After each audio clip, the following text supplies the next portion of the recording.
plushies. Soft toys, stuffed animals, teddy bears, whatever you call them, they are the perfect companion. You won't break, lose, or forget about them like with plastic toys because they're there from the moment you wake up to the moment you go to sleep. When I was little, I grew such strong attachments to my soft toys, and the pinnacle of them all were Build-a-Bears. Not only was it a new best friend, but one that you brought to life. You and whichever disgruntled Build-A-Bear employee happened to be working that day. Even if it was just a scheme to pressure parents into buying copious amounts of tiny Build-A-Bear clothing, it was such a novel and engaging concept. Even as I grew into my teen years and the nostalgia started to hit, I've always loved these guys. But behind all of the core memories is a company with an interesting history, full of scandals and controversies, a growing community of collectors and drama, a lost online game, and of course dozens of cute but also dozens of cursed stuffed animals to delve into. So join me as we look deep into the strange and sometimes scandalous world of Build-A-Bear.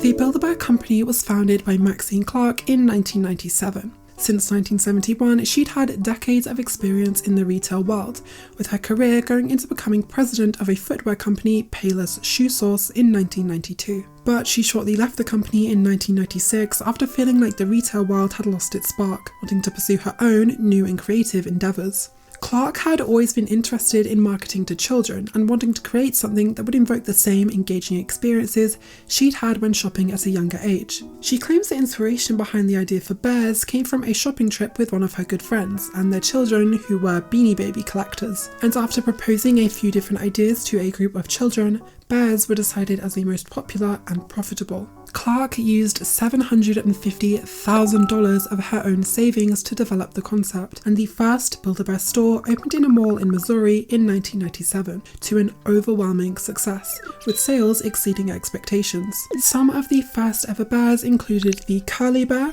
Hug-A-Me Bear, Floppy Frog, and Curly Bunny. Its second store would open in Kansas in August of 1998, and by 1999, with 14 stores, almost 1 million bears had been sold, starting to branch out into more unconventional animals like moose, turtles, and horses. The first international Build-A-Bear location was opened in Sheffield, here in England, in 2004, and the company went public, had their first licensing partnership with Skechers, and expanded into new stores in Canada, Tokyo, and dozens of locations across the world throughout the 2000s, where it became the staple we all remember it for. What does your Build-A-Bear Workshop bear say about you? Build-A-Bear Workshop, where best friends are made. The design of Build-A-Bear stores was just so fantastic in my opinion. It's just so creative and wonderful that even if you weren't buying anything, which considering the prices were most of my times in there, it was just magical being able to explore. The old logo had so much charm with this kooky font and their mascot Bear-A-Me being all stitched up in the middle. The shops were all bright yellow with that blue stitching motif. There were such fun pieces of artwork on the wall, Many had designs bulging out of bears building stuff together. There were buttons and threads or just similar arts and craftsy motifs. It all just came alive in a way that felt so magical. This may be a weird comparison because I've never actually been, so I don't 100% know, but it kind of felt like Disneyland in a way that everything was just uniquely constructed in a fantastical way, that you're kind of more stepping into a different world than actually being in a shop. I really miss that feeling of being in Build-A-Bear as a kid and it just feeling like the most amazing thing ever. Of course, this is all because they want you to buy their stuff and it comes down to marketing, but I have an appreciation for this crazy creative design from the 2000s, and as we'll see later on, this wouldn't last forever. There were many steps to the bear building process navigated by big hanging signs. Firstly, choose me. The teddies all started as these lifeless, fluffy corpses of varying levels of cuteness piled up in bins shaped like thread.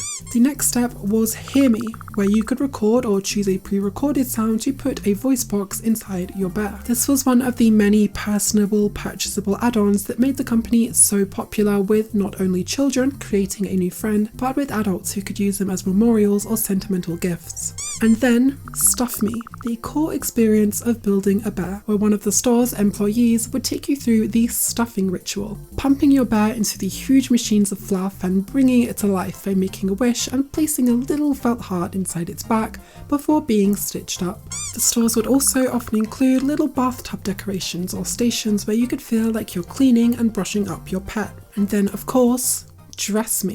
A huge part of Build-A-Bear was the copious amounts of clothing and accessories you could get. Of course, they were completely optional, and honestly, they usually just look better bare, but there's something about these stuffed animals wearing outfits straight out of the 2000s that brings me back so much. They can look really cute, but also they can just be silly and wacky. From t-shirts to jeans and skirts, dresses, suits, hats, wigs, and little Build-A-Bear shoes. There are just so many items that I couldn't possibly list. Think of an occasion, there was likely a complimentary Build-A-Bear outfit for it, which you could conveniently store in your own Build-A-Bear closet. Me and my sister, we loved doing fashion shows with our small selection of Build-A-Bear clothes, and we would take little pictures on our DSi. But the clothes were so expensive. Like, a Build-A-Bear t-shirt felt like it was the price of a human-sized t-shirt.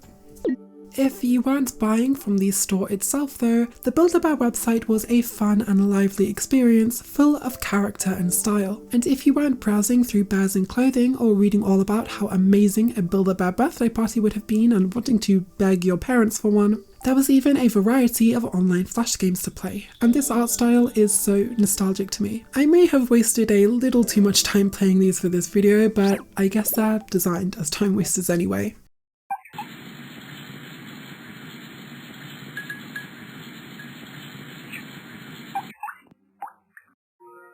Fellow content creator Lee Speaks has made a more thorough video on this topic and the ones that have been preserved. There were other Build-A-Bear gaming endeavours, but I'm saving those for later on in the video. Iconic plush released throughout the 2000s and early 2010s would of course include bears of all different shapes and styles, and special patterns like for Valentine's, Halloween or St. Patrick's Day, or these really cute bears in theme with the fall seasons. Dogs and cats, whether anthropomorphic or sitting down, monkeys, lambs, flamingos, there was a line of dinosaurs and tons upon tons of other animals. Small fries were the cheaper, smaller bears with lopsided heads. Very much a hit or miss in my opinion. Build-A-Bear would partner with WWF, releasing a collection of endangered animals that donated $1 for each plush purchased.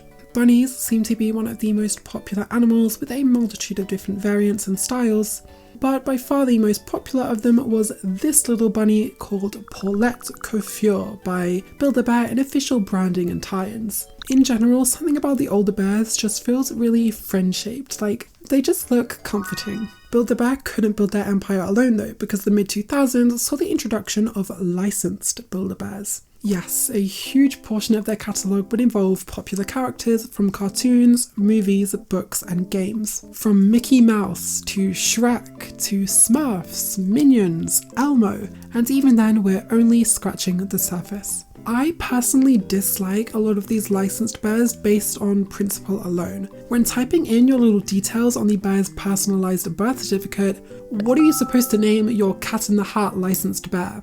And when adhering to specific companies and brands' need for character integrity, you no longer get that kind of uniformity where each bear is in the same style. You weren't so much as making a new friend, but more building a pretty nice plush of one of your favourite characters. When they weren't directly imitating a specific character, there were either clothes to dress your bear in with logos and designs from marketable characters or the latest Disney Channel movies, or special bears vaguely inspired by a specific franchise, like slapping an iCarly logo on the feed or releasing a snowy bear to tie in with Frozen. And how could we forget when they teamed up with Victoria Justice, not only to release this musical masterpiece, we are together, best friends forever. One thing I know is true, 'cause wherever you go, but also outfits inspired by stuff she supposedly wore in real life, so you could make your own victorious cosplay bear. By far the most iconic of these licensed characters was Hello Kitty. Anything negative I just said, yeah, throw that out the window because she and, all the other Sanrio characters they're just too cute to not be the exception. Many different kitties were released, like Gingerbread Kitty, Pink Fluffy Kitty, Tropical Kitty and Halloween Kitty. The Hello Kitties would come with detachable Velcro bows, which apparently every kid would lose because the second-hand market is now full of Dear Daniel rather than Hello Kitty. I think the reason these are so beloved is because she was able to fit into the shape and style of a Build-A-Bear, and that Kitty is generally seen wearing all sorts of things across her millions of licensed products, so dressing her in whatever wacky extras Build-A-Bear had stocked at that time wasn't so far-fetched. And when she was dominating the wardrobes of children everywhere, it only made sense that their Build-A-Bears would match this. 3 other Sanrio characters, My Melody, Karopi, and Choco Cat would also release, and I love them all. Clearly I'm not the only one because these characters are hundreds on sites like eBay and are very sought after by Sanrio collectors. So if you have any hidden around in your attics, you could be sitting on a fortune. This is probably what pushed the two to collaborate again in the 2020s, releasing newer Hello Kitty designs. They're not nearly as cute. Something is clearly off about the head shapes. But other than Kitty, new characters like Cinnamoroll and Kuromi are being released, with leaks showing that Pom Pom Purin and My Melody are coming soon. Okay, so update, while I was making this video, they released Pom Pom Purin and My Melody, so I'll put them on screen now. They're super cute. And also there's rumours that Tuxedo Sam and other characters are coming, so that's awesome. Clearly, a lot has changed in Build-A-Bear since those original releases. In 2013, the original creator, Maxine Clark, would step down, and Sharon Price John was appointed the new CEO of the company. One of the major changes was the new, sophisticated brand refresh, which transformed the logo and store designs to a simplified, minimalistic design. This update was made to increase space and productivity, but clearly it strips away that fun and creative design that I've been praising this entire video. This isn't uncommon, it's kind of a trend at the moment for companies and brands to ditch their more creative and kooky elements for a more basic look, but it's especially hard to see here with something like Build-A-Bear. Sure, maybe it's nostalgia that makes me long for the classic designs, but I don't think that's all of it. It genuinely lacks the personality and identity the company once had, and that's kind of disappointing. Build-A-Bear locations are pretty expensive to construct, so even today not every location has made the transition, but universally the website clearly has, because there's no games and the friendly early 2000s web design is now in the sleek blue and white style.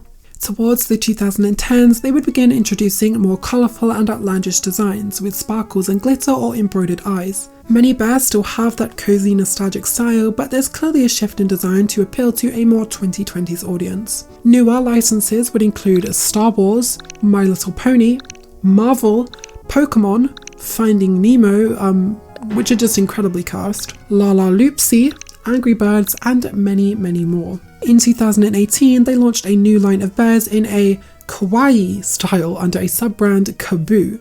And on the website there are even currently $2,000 bears with Swarovski crystals. So can you think of anything in recent years that may have hurt a company like Build-A-Bear that was reliant on in-person engaging experiences? Like, I don't know, if you weren't able to physically go out and build a bear for some reason. In general, online shopping is on the rise, so with the pandemic, Build-A-Bear found it necessary to adapt to the times, leading to a revamped online bear builder experience that guides you through the steps digitally with the ability to click and collect, as well as generally more online marketing technology. Fans still have issues with their online ordering system as their shipping prices are pretty extortionate and the times can be extremely long.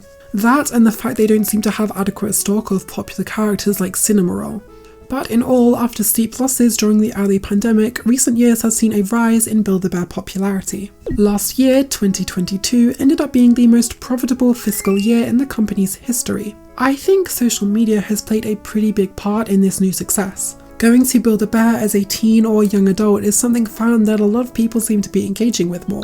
In 2020, they released this green frog, and I swear you could not scroll 2 videos on TikTok without seeing this thing. So much so that they even went on to release it in a bunch of different colours. Other recent successes included the Bearlion, Axolotl, and a Strawberry Cow. Build-A-Bear doesn't seem to be going anywhere, and even though I might not love the direction they've taken aesthetically, the core concept has stayed consistent throughout the years. I am glad that it stayed relevant, and I hope that it continues to make memories for other people like it has for me and many others in the past. Speaking of memories, I thought it would be really fun if I introduced you all to my Build-A-Bears. So these are my two childhood bears. I still own them. This was my first ever Build-A-Bear that I got when I was around 5 years old in like 2009 or 2010.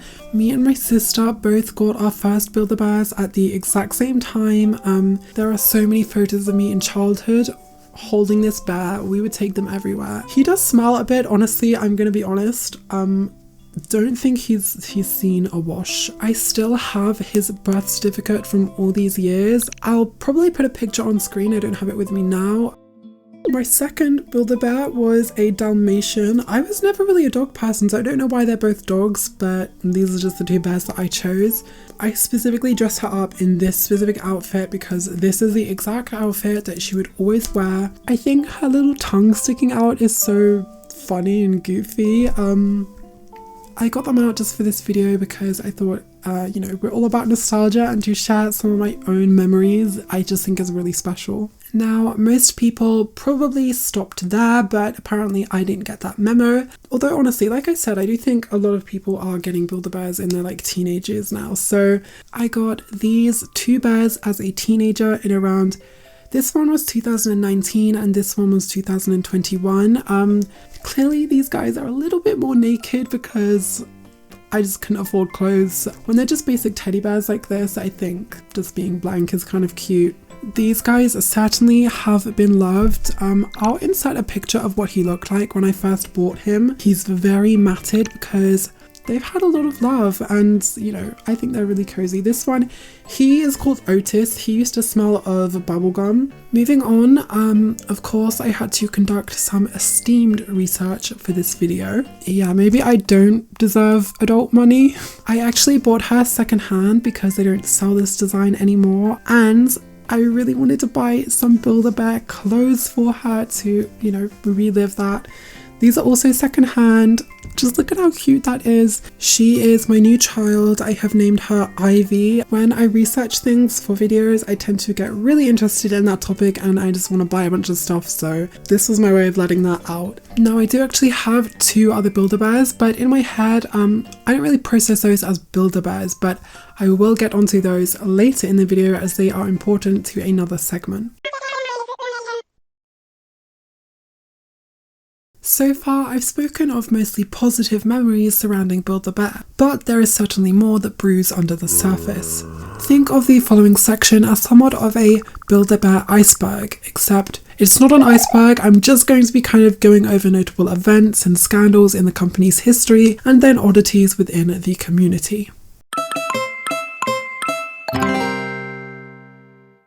I don't think I could start anywhere except the chaotic and controversial Build-A-Bear promotion, Pay Your Age. Honestly, I'm sure you've all at least heard about this because it made its way all the way to the mainstream news. Mark your calendars, something big is coming. In summer 2018, Build-A-Bear would advertise an upcoming Pay Your Age promotion in the US, UK and Canada, where for just one day, July 12th, 2018, you could snag a Build-A-Bear for as little as $1, depending on the age of the child buying said bear. The offer was only for those in the Build-A-Bear Bonus Club, but as news spread through TV advertising and general word of mouth, many people signed up for free and anticipated the exciting offer.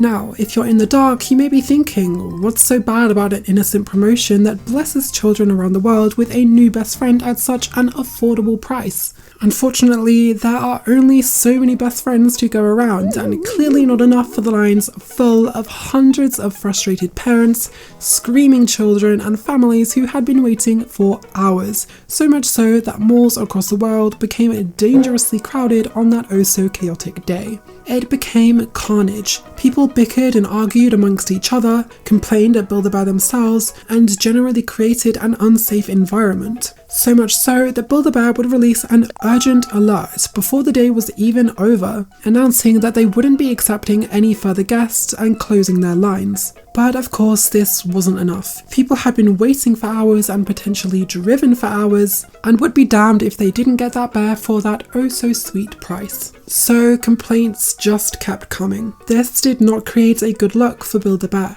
who had to publicly apologise and issue free vouchers for those inconvenienced. News stations heavily covered the topic, shining a huge spotlight on the company, and not in a positive way. The company's new CEO would publicly apologise on the news, claiming they couldn't have expected such long lines. But like, be for real. Honestly, I have no clue what Build-A-Bear were thinking, and I find it highly irresponsible on their part. For their employees, for their customers, this was just not a positive experience for anyone. Not even themselves. I just want to know, like, what were they expecting? It's obvious this was not going to be turning a profit because they were so cheap. People have generally forgotten about this nowadays, but it was a pretty big part of the brand's identity in the late 2010s. The deal lives on somewhat with the Count Your Candles deal, where a child can pay their age during their birth month, although it is limited to one birthday bear.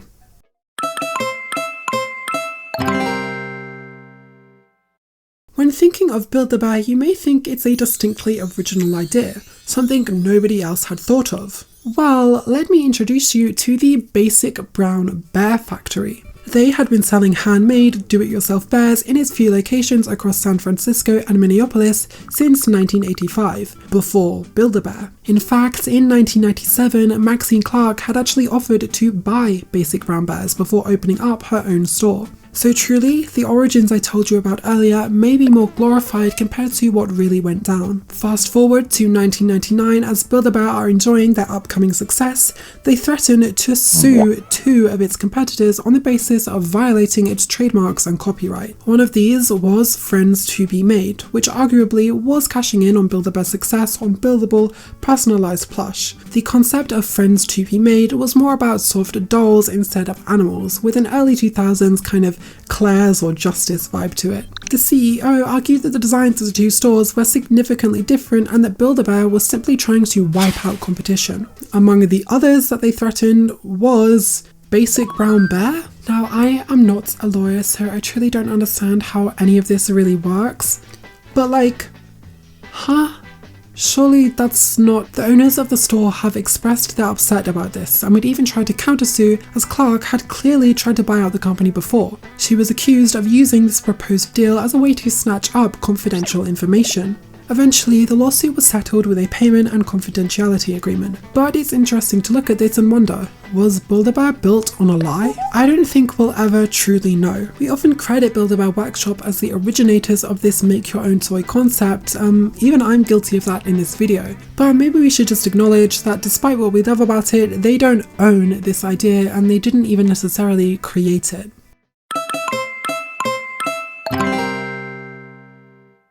Working at the Build-A-Bear Workshop sounds pretty fun, right? You get to make people smile and help bring their stuffed animals to life every day. But sadly, it's not all fun and games, because Build-A-Bear can often attract some peculiar, entitled, or downright disturbing customers. Of course, there are bratty children screaming and disrespecting staff, which I can imagine get very rowdy during the Build-A-Bear parties. On a light-hearted note, in the early 2010s, the store became increasingly popular with millennial women, who often came alone to shop through the racks of quirky Build-A-Bear clothes, but oddly never for the bears themselves. According to an article in Forbes, the reason for this was the store's incredible popularity among pet parents, who were using the store's accessories for real-life animals.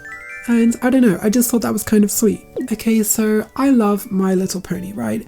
But I'm not a huge fan of the My Little Pony Build-A-Bears. I just think that they're kind of strange and I don't really like the hair, but the line is pretty popular as tons of characters have been released starting from 2013, ranging from the main 6 to fan favourite side characters. But of course, bronies are always finding their way to get themselves into weird scandals and controversies.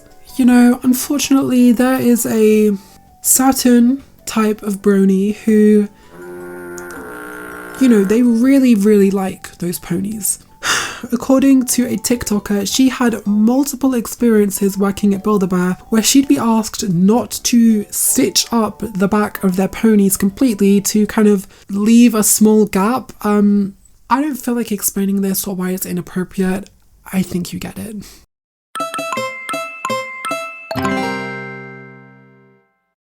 In 2015, Build-A-Bear Workshop would start to introduce a new original line of characters that they would kind of market as a girly multimedia franchise called the Honey Girls. The idea was that these are a girl group that are idols within the Build-A-Bear universe: Tegan, Risa, and Viv.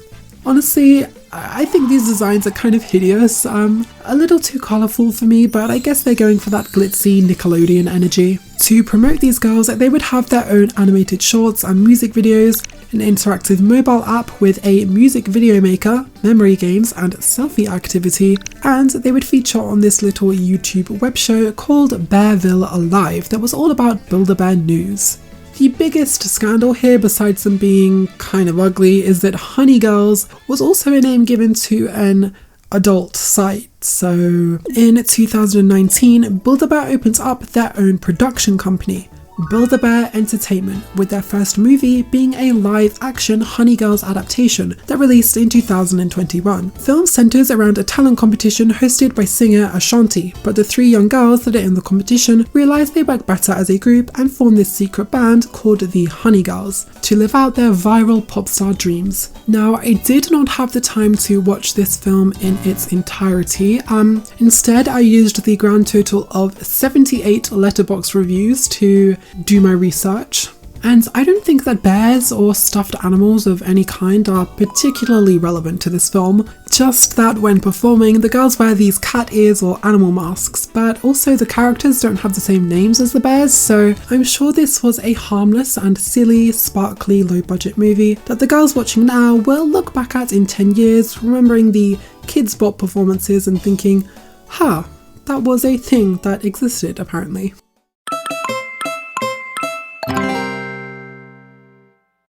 If you've watched any of my videos, you'll probably know that I love Animal Crossing. Even if I've never said it outright or anything, it's just one of my favourite things. And historically, Animal Crossing was always kind of a more niche franchise for Nintendo. There was a very tight-knit community, and in the West, there wasn't a whole lot of merchandise. That all changed in 2020 when the fifth mainline title, Animal Crossing New Horizons, took the franchise to popularity it had never seen before and became a cultural phenomenon. Suddenly, everyone was Animal Crossing obsessed. On the 21st of May 2020, Twitter user Maple tweeted, "A Build-A-Bear x Animal Crossing collab would be a cultural reset." And as of today, this tweet has over 126,000 likes. I remember seeing this and I was so on board with this idea.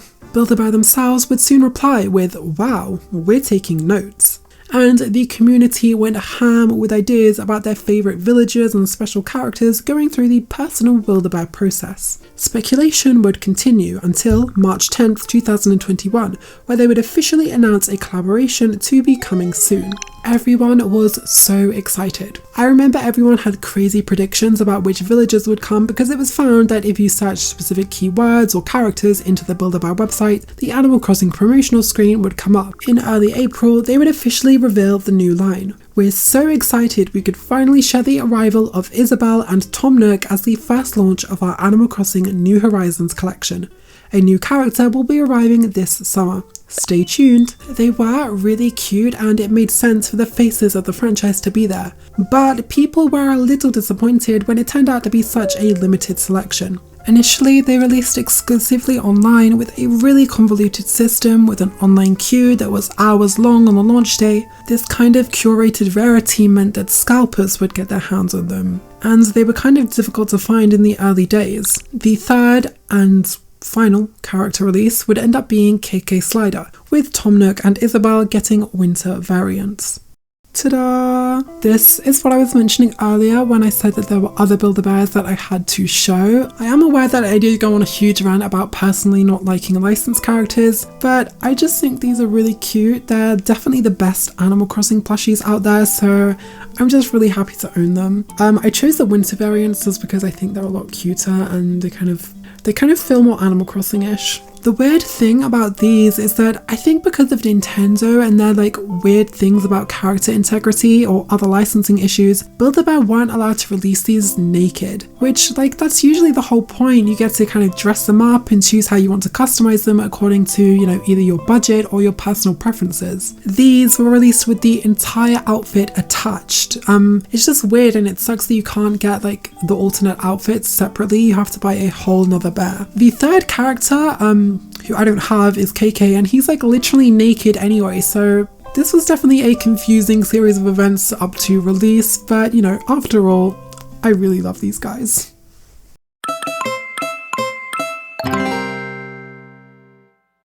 Build-A-Bear has always attracted an audience of all ages, despite being a toy store. Weddings, Valentine's, birthdays are just some of the many occasions adults, particularly couples, may want to have a personalised plush as a gift or just a day out. Because of this, it seems like there have been some interesting attempts from Build-A-Bear to expand their catalogue with the Bear Cave. The Bear Cave is a newer Build-A-Bear website with more mature bears targeting those 18 and older, including such licenses as Rick and Morty, Gremlins, and The Matrix. On the After Dark collection with quote, scandalous and seductive teddy bears, there are some very interesting products and accessories going on. Weirdly though, the biggest controversy to come from this was the collaboration they did with RuPaul. Firstly, this bear is just so goofy and camp. This is just a strange amalgamation. It's kind of beautiful and hideous at the same time. But no, apparently the real issue here isn't the tragedy sitting atop this bear's head. It was the outrage from people outlandishly claiming this meant Build-A-Bear is grooming your kids, which Whichever side you stand on in regards to this, the RuPaul bear was on the adult side of the page. It was not targeting children at all, so this is just kind of a ridiculous claim. Try getting mad at these scandalous F-boy bears and the literal alcohol accessories or wine o'clock mum t-shirts that they're selling too.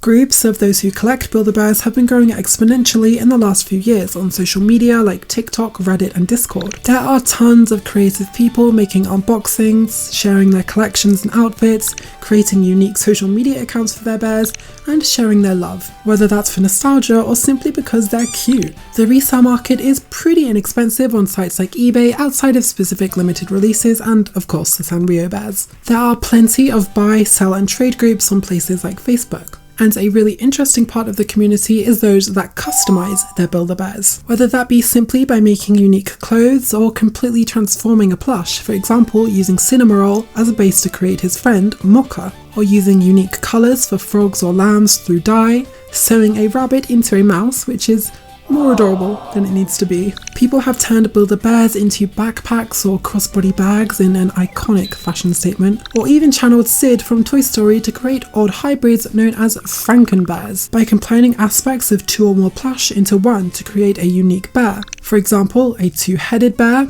centaurs, or other amalgamations. Build-A-Bear was always about creating and building your own plush, whichever way was personable to you. It's just cool to see that expand outside of the store itself. Now, there's something important in Build-A-Bear's history that I wanted to say for its own segment. Build-a-Bearville, the virtual MMO of Build-A-Bear Workshop that placed your plushies from the real world into an expansive online community. Online games like this typically have a lot of depth, especially considering they bloom into dedicated communities and function on real-time events. This level of depth can be tricky to acquire considering most are completely inaccessible or lost today. So Bearville could easily be an entire video on its own, and I'm not ruling that out completely, so comment below if that's something you'd want to see. But I also want this video to at least cover all bases, so I'll dedicate a small portion to the virtual world before looking at a few other gaming adventures too. Bearville was opened in 2008, around the time Flash-based MMOs were growing popular in the market of children, and other companies were using them to increase loyalty and engagement with their products. Webkinz was of course among the most iconic with this genre, and you can argue that Bearville took a page out of that book, as they would similarly function on the basis that your furry friend brought to life from the store could also come alive on the computer screen. Anyone could make an account, but only those who registered their stuffed animal with a unique code from the birth certificate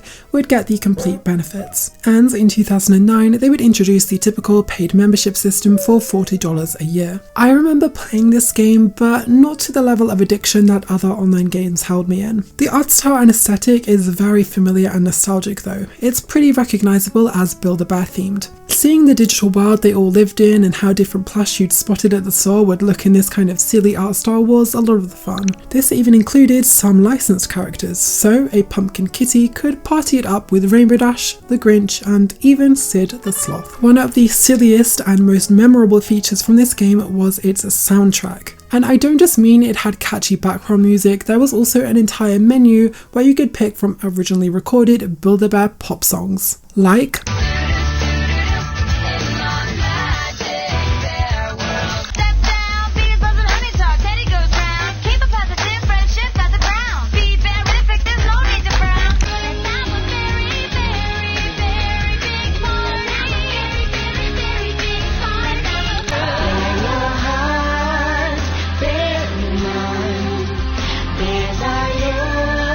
truly, all it was missing was a cameo from Victoria Justice herself. Like other games, you'd be able to customise your avatar as well as your home, known here as the Cub Condo, which could be upgraded with in-game currency or by purchasing a new animal from the Build-A-Bear store. Different rooms had creative themes, whether that was simply a backyard, dining room or basement, or something quirkier like the Cloud Room, Ice Cream Parlour or the elusive Hello Kitty Room. The Sanrio girlies are quaking in their boots. The main currency was bear bills, earned by playing mini-games, which seemed to be a pretty typical and simple Flash experience. These were helpful in the many shops for clothes, furniture and accessories. The more premium currency, which you'd have a much harder time obtaining, was credits. Every in-store purchase, whether it simply be for clothes or accessories, would grant a code for 1 credit. And with these, you could buy more elusive and desirable items. This fed into one of the game's core social mechanics, trading. Now, I was not active in the Build-A-Bear trading community,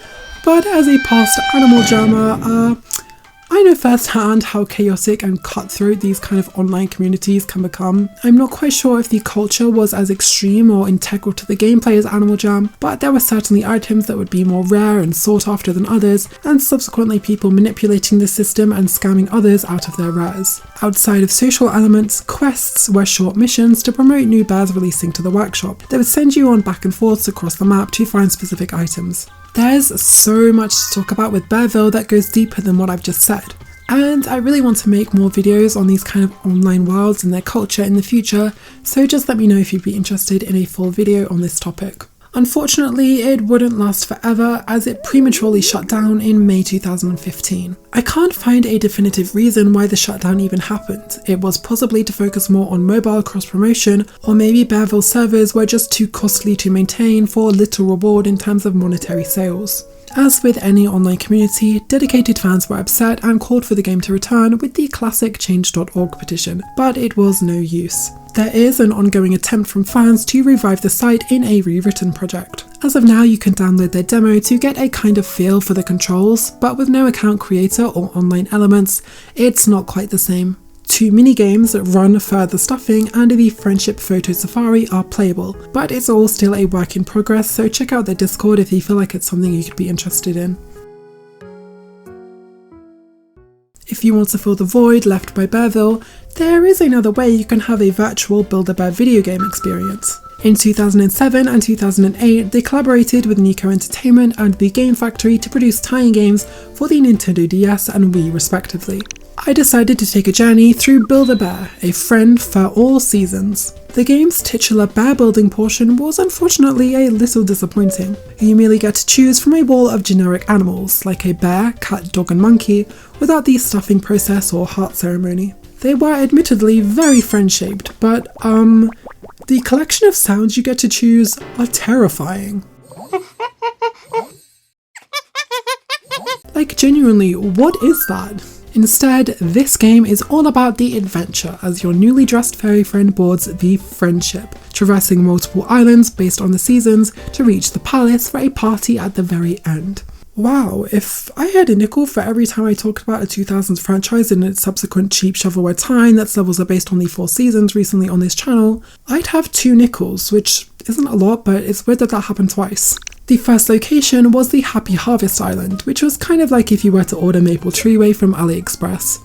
The goal on each island is to find 4 puzzle pieces that will fill the missing portions from a map of the islands, thus allowing you to progress. Each puzzle piece is earned by playing and winning Wii Remote minigames that had you pointing, shaking and swinging the controller in all different ways against NPC competitors, although they didn't tend to do super well, so it wasn't the most challenging of experiences.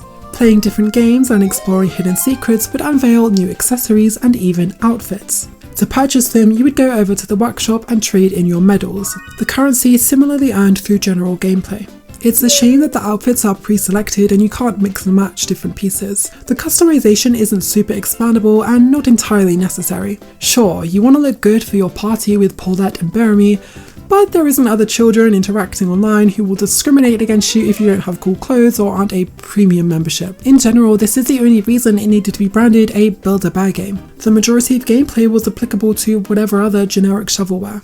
Once you're done in the Happy Harvest Island, you head over to the fabulous Frost Island. The ice skating minigame gave me such an arm ache though. You have to swing it left and right constantly for like 90 seconds, and while the sight of these silly, weird-fied Build-a-Bears skating on an ice rink makes me laugh, I don't think we're working with any kind of nuanced or engaging gameplay. You're doing the same thing over and over, except for like when they tell you to press A loud and clear instead of involving any kind of problem solving or obstacles.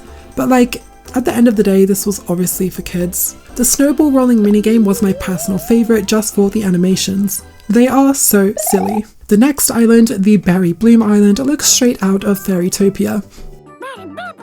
I thought it was fun and cute. There's a little game where you fly on a ladybug, a trampoline bouncing game, and a paper boat race. The final level was the Summer Sizzle Island, and not to continue the comparisons, but it was giving me Palm Beach from Mario Kart DS. I finally completed my adventure and made my way to the palace for what I can only describe as the best party in history.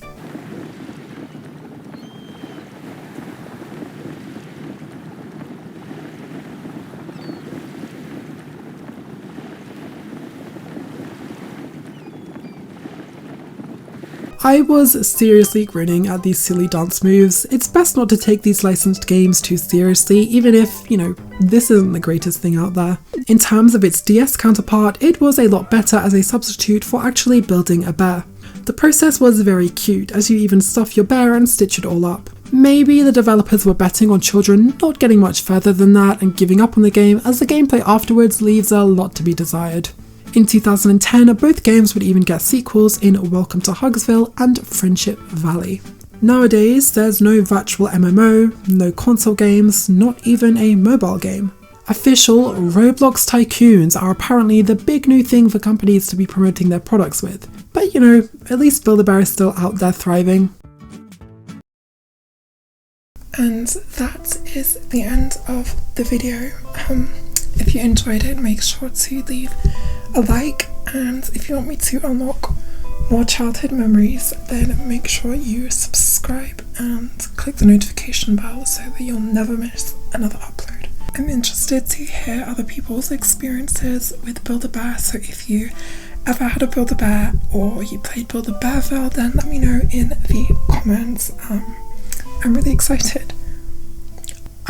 Obviously I'm filming this little outro segment at a later date just because I wanted to come on here and basically apologise for being MIA for a while. Hopefully the gap between my next video and now won't be as big. I'm already kind of working on it, so yeah. I'm sorry that I left you guys hanging for a while. Probably going to affect me more than anything because the algorithm's going to hate me now, but you can follow me on Twitter to hear any updates, and again, hopefully I won't be taking as long of a break. Things just got in the way. But yeah, that's it. Make sure to like and subscribe if you haven't already. Oh, and also I wanted to give a thank you to the people who supported me on Patreon these past few months. So a huge thank you to Randy Moon and Cassini, and an extra special thank you to my strawberry cupcake, Digital Cat, and for my strawberry sundae, Junie Bebug. Thank you so much. I am closing the Patreon down, but you guys supported me through that, so yeah, thank you. And with that, thank you all for watching, and I'll see you soon. Bye.